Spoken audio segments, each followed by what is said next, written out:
Hey Megan. Eh, Buenas tardes, amigos. Este es el episodio 33 de Break Check. Estaremos recapitulando el Gran Prix de México. Megan, ¿quieres empezar? You got all that? Sí, sí, yeah, sí. Perfect. Let's get into it.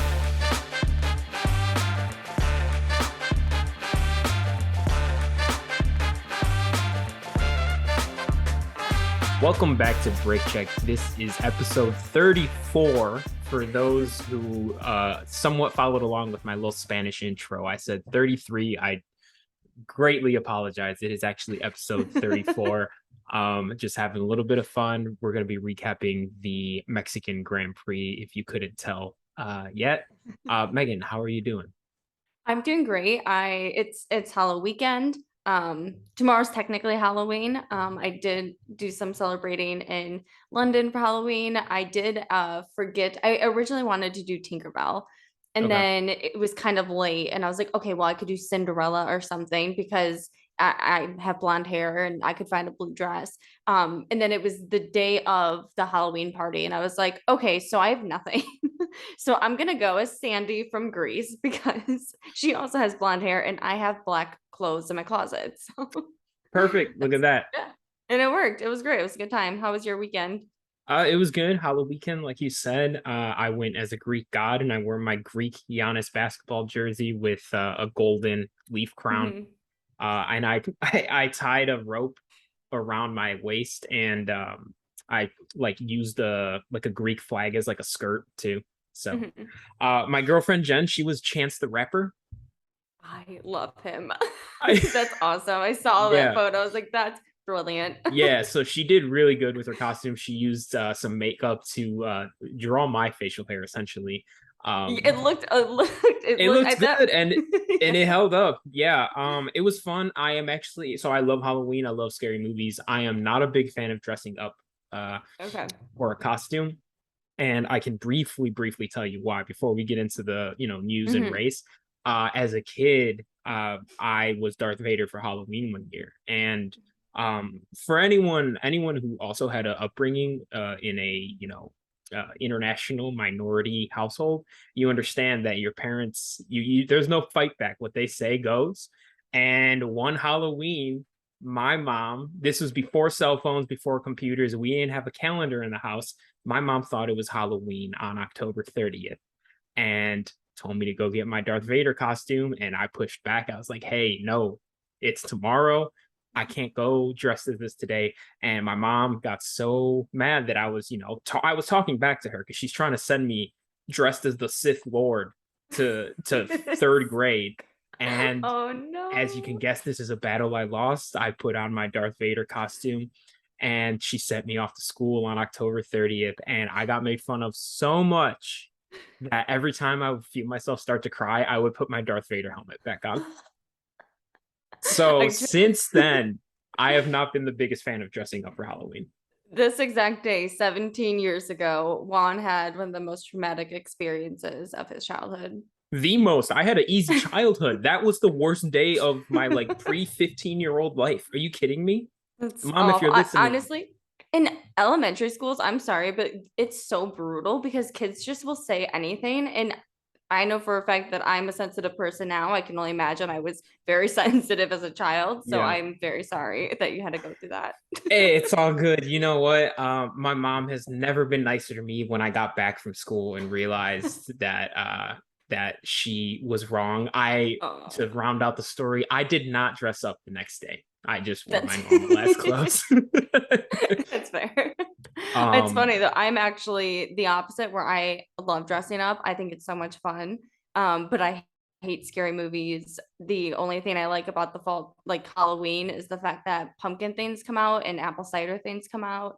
And I can just do all of the actual fall activities and just kind of ignore the fact that there's like skeletons and zombie people like walking around the farm and stuff at the yeah. same time. No, yeah. That's a cop out. You should like the whole experience. But I'm a big fan of pumpkin fall flavors, fall scents. I was gonna say pumpkin things. I baked a lot on Saturday morning. I made Ooh. two different pumpkin loaves and blueberry muffins. It's my favorite activity to do when I'm stressed and or busy and or don't want to think about things. So Which you've been it was great. all of the above, right? Yeah, all the things. It's grad school is crazy, guys. Yeah, So, sounds like it. yeah, so that drove me to baking, but it was great. It all turned out, thank God. I know measuring cups, so That's so funny. Do you have any news you want to run through? Any just loose topics before we get into the race? Yeah, there's a few quick things. So firstly, Alonso's penalty was dismissed and his P7 was reinstated, which I think was the right decision. I don't think he should have been served that penalty. Crazy that they went back and changed it. It's like they couldn't have done that in the past or something. But and then and then Audi did announce to join Sauber with the full entry into 2026, but it means that they'll probably have some influence on the seat as early as 2024 because that's as early as they'll technically be involved with Sauber. Do you have any, before I get into the rest of it, do you have any early predictions for who they might want in their seat? And it's kind Uh, of obvious, I but mean, they're gonna want Mick if they want to try and break Seb out of retirement because 2024 is not far away, so Mhm, wouldn't be that extended of a leave for Seb. mhm, I if I were them and he wants to stick around, I'd keep around Botas, a steady hand to kind of yeah. help you get started, get the car right, provide good feedback. But Mick, I mean, this is a play at Mick. Yeah, I mean, they just said they really want to focus on German drivers if they can. I think Bottas should stay with the team for as long as he possibly can. It also kind of sucks for Joe because I do really like him, but I think he would still have a seat potentially somewhere else Yeah. in the coming years if they did end up taking on Mick in 2024. Also, I want to note that I did see something on Twitter. So, and I did fact check most of it.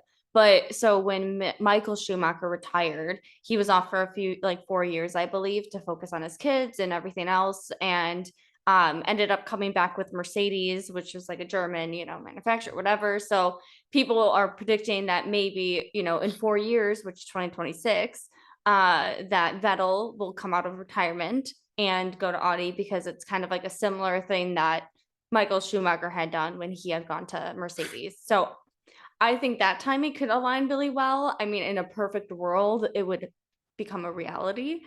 But yeah, not sure. I as long as Mick has a seat next year at this point, like I can't keep losing all my favorite drivers. No, This yeah, is too much. definitely. Also, if it ends up being Mick and Botas, I just thought of this right now. Mhm, Botas might be a nice blueprint of a driver for Mick to kind of turn into. Botas, not necessarily known for his aggression or mhm, overtaking or even pace. Botas is similar to like a Checo kind of driver, maybe a little mhm. less defensive, but I Yeah. think that Botas could be someone who maybe not, I don't want to say not the most naturally gifted, but not the most aggressive and not the fastest, and Mhm, someone who Mick can learn from because Botas has had a great career, part of constructor championships, race winner multiple times. So mhm. something to look out for, I think. I think they're slightly similar in personalities Yeah. too, just like a little bit more reserved than some of the other drivers. And I think they would really mesh well. I think Bottas is a great leader, and I like seeing him and Joe together. So I think he would also make a great pairing with Mick. But Botas was just on a podcast and was asked who his best friend on the grid was, and he said it was Joe, his teammate. oh, really? Yeah. Oh, that's sweet. What podcast was that? I'll have to It was listen. so he was on a football podcast. I don't think he What? realized it. So Kevin Clark at the Ringer, who he Okay. does the Ringer F1 podcast. I've mentioned him before. Hmm. His main job is as a football writer, and he Okay. has a podcast or a video show called Slow News Day, where he just brings on guests to ask him questions, generally football related, but he was able to get Botas on it and then Oh, incorporated it into nice. the F1 podcast he did. Um, Okay. Botas also mentioned that he really enjoys Lawrence, Kansas, and has been there a couple of times now Hmm. for some bike races. His girlfriend's really into Yeah. bicycling. Yeah. Botas did a bike race on gravel there recently and won it. So he's been going to Kansas for a while now. What a very specific place to Yeah. go. That's awesome though. Yeah. So Max Verstappen and the Red Bull team are currently boycotting Sky News or the Sky interviews. Not sure if you saw this, but Ted Kravitz had made a comment about Max robbing Lewis of the championship last year and so on, which while it's not to say that there were rules, movements and stuff like that that had obviously an impact on the race, and there are things that they could have changed to change the results now. I don't think it's very fair to like poke fun anymore. I think it's kind of getting old too. It's been almost a year now. So to like say that Max like stole it from him, it's not Max's fault that the FIA made these calls. Max was doing his absolute best that day. And it just also so happened that other things were happening that impacted him too. So I don't think it's very fair to say, but I don't also think that people should be hating on Ted Kravitz either, because people can have opinions. Will Buxton is tweeting his opinion and calling Oh. Lance an idiot. So it's like, if some people can say things like this, why can't Ted Kravitz make a comment too? But yeah, I don't know if you had thoughts on that. I think you're right. I don't think there's any reason to be going back and still poking fun at it. But even though you're right, Max just better get used to it. It's not going away. It just isn't. It never will. Yeah. It will follow him for the rest of his career, especially Mm-hmm. if Lewis never wins an eighth championship. Oh my God. I really hope he does. Mostly one, because I just obviously really enjoy him and I would hope and think he can win an eighth world championship. Yeah, But then also because I just want people to let it go and just like let it yeah, be done. yeah. Those two are they're just going to be tied together for the rest of their careers. When you Hmm. think of one, you got to think of the other. Yeah. Which is, yeah, kind of rough. But Max has years in Formula One still. One other thing too, Max today, just moments ago, broke the record for most wins in a season, which to be fair, there are more seasons this year than in previous ones where like Michael Schumacher and Sebastian Vettel had the record. But still a huge accomplishment. So props to him. Yeah, 13 or 14. Yeah, 14 is a lot. And they still have two more to go. So I'm sure he'll have 16 probably by the end of yeah. the season. Yeah, no, great job by him. We've said it before. We're not the biggest Red Bull fans, but Max Verstappen easily one of the top talents F1 has ever seen, continues to prove Mm-hmm. so.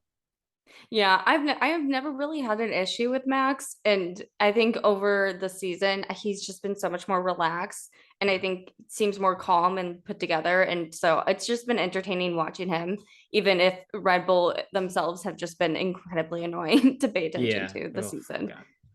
god. But yeah, we can get into the race.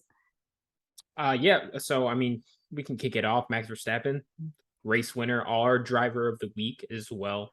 Uh Hmm. no one really close to him. I think he finished 15 seconds up on Lewis by the end. Yeah. Checo podiuming at Mexico. What'd you think about Red Bull's race? I think they had a great race. It was interesting watching the tire strategy. I was kind of worried. It seemed like Perez was going to have to pit towards the end. So I'm glad he was able to hold it off because it Yeah, seemed like he was struggling quite a bit, but wanted him to finish on podium in his home race. So I'm happy he was able to do it. Both the Mercedes too were complaining about the hards. So I still think the mediums were the better route, and I think it worked in Red Bull's favor. But they also just have incredible speed everywhere. So yeah. it didn't seem like I was kind of shocked that Mercedes was so far behind Max just because they seemed to be very confident going into this race about having the opportunity to win. But Yeah, yeah. I mean, when you're a slower car trying to race a faster one, everything else, your strategy, your tires, your defense, your everything, it has to be Hmm. perfect. And they took a they seemed to be certain. Bono kept telling Lewis and George complaining about the hards and saying we are expecting a lot of degradation on the mediums. At the Hmm. end, they will come back to you, and it just never happened. Yeah. Yeah. I also think because of the time of the race and everything too, like it wasn't as hot as it was at, 11 a.m. that day. Yeah. So there was just so many factors that went into it. So I don't Yeah. think it was the best strategy, but I don't think it was the worst strategy either. I don't think it necessarily failed them because they still finished second and fourth, Right. which I think was honestly the best they were going to get, even if they were on mediums, to be Yeah. fair. McLaren, we could talk about. Yeah. It looks like before the points kicked in or the penalty kicked in that they both finished in points. I think Daniel was having a great race before he took out Yuki's, uh, which is pretty unfortunate. But Regardless on points or not, obviously the points would mhm. be nice. This was the first race that Daniel looked awake and maybe showing us that his F1 career and his driving ability is not asleep and dead. Mhm. Yeah, I mean, someone said on Twitter, it looks like he's really gunning for the Mercedes reserve seat because he just acted like Russell in this race, knocking out Jesus Christ. Yuki. Like if I can't have it, you can't either, you know? Yeah, Uh, seriously. it's really unfortunate though for Yuki. I think he's had a lot of bad luck. And to be fair, he was outperforming Gasly all weekend. So it also kind of sucks to see because it could have been a good weekend for Yuki. He also DNF'd last year. He had just a really bad weekend in Mexico last year. So not his track for sure. But yeah, Ricardo was incredible. I think he had a great qualifying too. He was so close to making it into Q3. And then yeah, was able to put on some defense this weekend. Yeah, I'd love to see how he does at cities where like there's a bigger party culture. Mexico City, obviously one of the biggest parties in the world, just at all times. So maybe Daniel was really into it. I will say I love the atmosphere of the Mexico Grand Prix. I think it's one of the most exciting just like surroundings and like the Yeah, people and everything is so much fun. One of the most boring races to watch and it was the same situation last year too. I remember watching and I was like, "Oh, like it yeah, drags on." So yeah. it's not my favorite, but it The, is really interesting. what I was telling you earlier, how the layout is, it's a track, like it's an actual circuit, but Mhm. it's got so many weird turns and twists that it kind of plays out like a street circuit where there's not super definitive passing zones. You can get some, it can turn into a big procession. And Mhm. honestly, the only thing that has kept it super exciting in the past is that generally there's a lot of crashes, which is Right. not how you want to excite a race, obviously. But this ended up being a really clean race. They made it out of the first, the first lap unscathed. I think Mhm. only a virtual safety car when Alonso pulled off, and he was able to get all the way off. So yeah, I mean, not a ton going on. Mm-mm. Just kind of how the track is built. Yeah, it's I was pretty shocked too because I think there was quite a few DNFs last year. But yeah, even with Stroll, I think there was just that incident where he was pushed off the track, but no real damage there. And then Alonso, I feel awful for Alonso because he was having a great weekend as well. Yeah. I think we were saying too, like Alonso has had, if he had a more reliable car, Alpine would be far more ahead in points this season than they are right now. So it kind Yeah. of sucks to see, but I'm hoping he's still able to perform next year in the Aston Martin. Not sure how that move is going to play out for him, but hopefully they'll give him some reliability or at least a defense, like a good car to race it. Yeah, it's one of the drivers I'm really going to be looking forward to seeing what goes on with next year. Yeah. Um, real quick, I kind of wanted to talk about Ferrari. Mhm. A bit of a participation race for them. They're just kind of getting around the track, just trying to finish in one piece. I think Sainz and Leclerc finishing fifth and sixth, respectively. I know Mhm. you're our resident Ferrari fan, Ferrari expert. What do you got anything for them today? No, I mean they were just there. You know, Yeah, I don't think they came on the radio once. I don't think or no, they did show the radio once when they were pretty much telling Charles to, worst case scenario, go with this situation, like if nothing else. yeah. So which was kind of weird, but I mean Leclerc did not have a great weekend. He crashed and what FP3 and then qualifying he was down in like seventh, right in front of Lando. Yeah. So not his best weekend. I feel like he's breaking a little bit. Poor guy.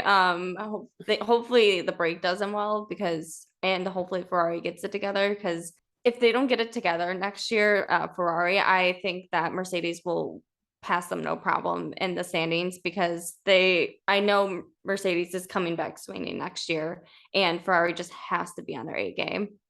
I'm worried about Ferrari next year. They obviously came out real hot this year. They were fast Hmm. winning races.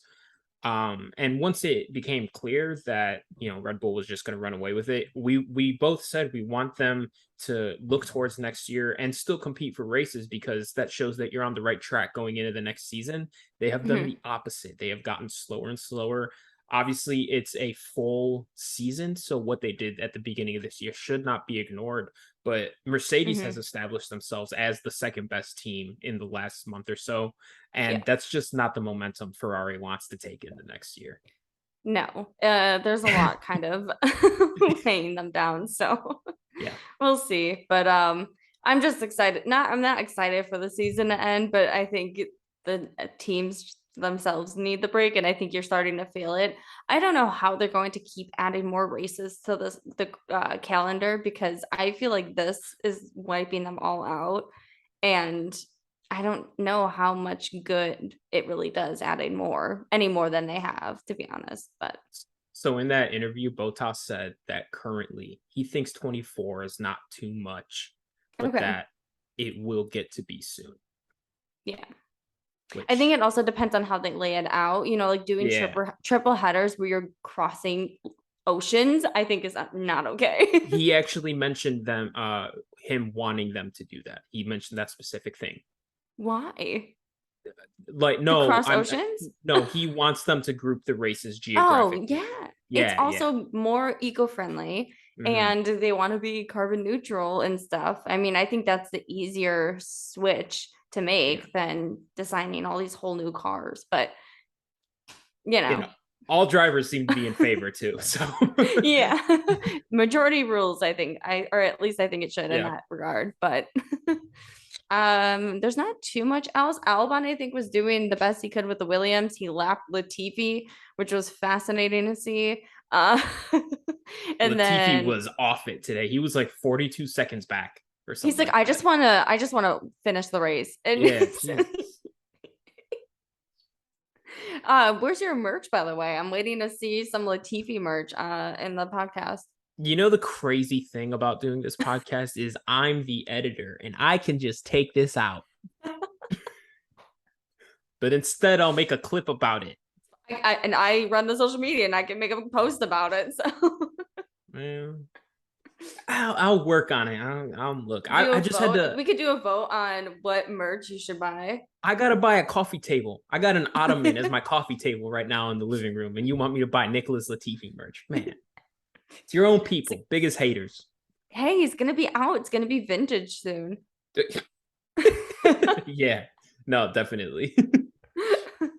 um, uh, let's see. Botas and Joe, I think, did really well for what they could do with their car. yeah, I think he had a great. Both of them had good qualifyings. Joe passed Ricardo in the first lap almost immediately, so that was good to see. yeah, I'm excited to see them next year. I really hope Alpha brings a good car because they have already shown so much potential this season. They were yeah, like one of my favorite surprises of the season. So I don't know. It would be nice to see them competing more against McLaren and Alpine and stuff. I think they just need a more reliable car. yeah. Absolutely. I don't think there's any reason that they shouldn't, things shake out differently. But they should go Mhm. into the season thinking they can beat the Haas's and the Aston Martins of the world. They Right. have good drivers. They can provide them a car that'll get around, like you said. Mhm.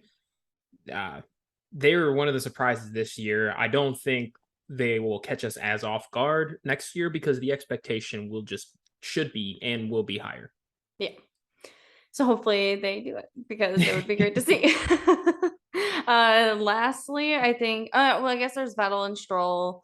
I mean Vettel was fighting a bit, finished P14. I don't think he was going to get much higher than that. He was a few seconds behind Joe. I know he was fighting him for quite a bit, and Joe was honestly doing pretty good defense, so good Yeah, for him. Stroll, he was also doing well, then got pushed off by Gasly and just kind of struggled to make up some of those yeah, positions. So kind of sucks. And then Mick and Magnussen were just trailing around with Latifi behind. Well, I guess not trailing around. Latifi was like a minute behind Magnussen. yeah. He was back there. That's crazy. Oh, like 58 seconds is what it says on my phone right now. That's insane. 58 seconds. That's that's fascinating. But Do you know what's wild about that? Maybe there's no correlation, but it's crazy to me because I ran track and I could run a quarter mile in 50 seconds, and Latifi in a race car going like was 180. yeah. Oh my god. Man, that guy, he's fascinating, but nice guy. I'm gonna Canadian. follow him in IndyCar. I need to know Oh yeah. if Latifi goes to IndyCar Mhm. and he does well. I don't want to hear anything from any other racing series trying to compete with F1. That means they're the best Yeah, drivers in the world. right. But yeah, so with Haas, Mick finished ahead of Magnussen. Uh,